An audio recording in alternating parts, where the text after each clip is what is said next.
Licensing is weird. When it comes to movies, music, TV, and games, it's always a surprise to find out who owns what, and everyone wants a cut of the profits when they own something. The latest case comes from Marvel's Merc with a mouth, Deadpool. After a long life as a fan favorite super weirdo, Deadpool hit the big time with his self-titled movie. A sequel is a month away. Deadpool is Marvel's character, except for the part where he was a riff on DC's character Deathstroke. Marvel owns the Deadpool comic book, so they should be able to do whatever they want with him, right? Kind of. As long as it doesn't overlap with Deadpool. I'm talking about Fox's movie featuring the same character as portrayed by perfect human Ryan Reynolds.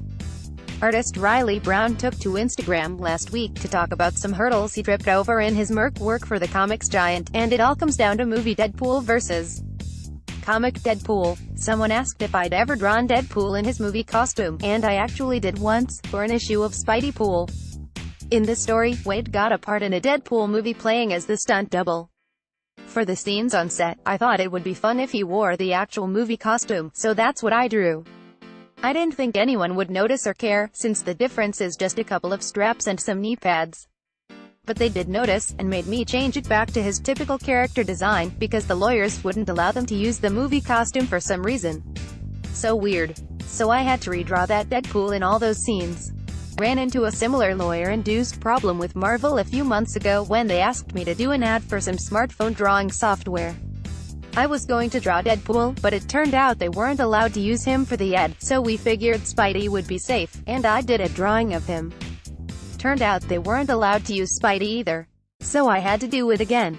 This time I used Iron Man, and there was a long conversation and lots of phone calls before we figured out which Iron Man costumes would be safe for me to draw.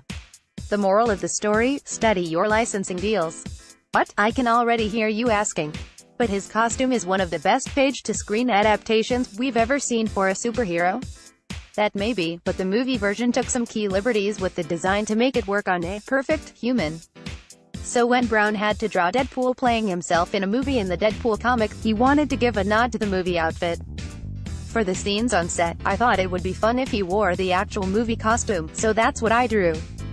I didn't think anyone would notice or care, since the difference is just a couple straps and some knee pads, but they did notice, and made me change it back, because the lawyers wouldn't allow them to use the movie costume. Brown wrote. Deadpool popped up again when Brown went to draw an ad for the company. I was going to draw Deadpool, but it turned out they weren't allowed to use him for the ad, so we figured Spidey would be safe. Turned out they weren't allowed to use Spidey either. Brown settled on Iron Man. The common point here is that Deadpool's movie rights are owned by Fox, while Spider-Man's are owned by Sony. Iron Man is fully owned by Marvel. Likenesses, images that look like specific people's faces, are complicated, too. In the same project, Brown had to draw the actor playing Deadpool in the Deadpool movie, in which Deadpool was playing a stuntman. He tried to make him look like Ryan Reynolds, but Marvel wasn't having it. So he did what we'll call a reverse cavill, and put a mustache on him. If there's one thing I've learned from years of devouring media, is that licensing is weird. My favorite MTV shows, from back when MTV made good shows, only saw the light of day once all their music had been replaced with placeholder stuff. Games like Grand Theft Auto 4, Alan Wake, and of course all the last-gen Rock Band and Guitar Hero games are either unbuyable or available only in modified form because of music licenses. Marvel still hasn't reacquired its full cast of characters, and guys like Spidey and Deadpool are still out there in limbo, complicating little stuff like this. Meanwhile, you'll be able to get another dose of that costume when Deadpool 2 hits theaters on May 18th.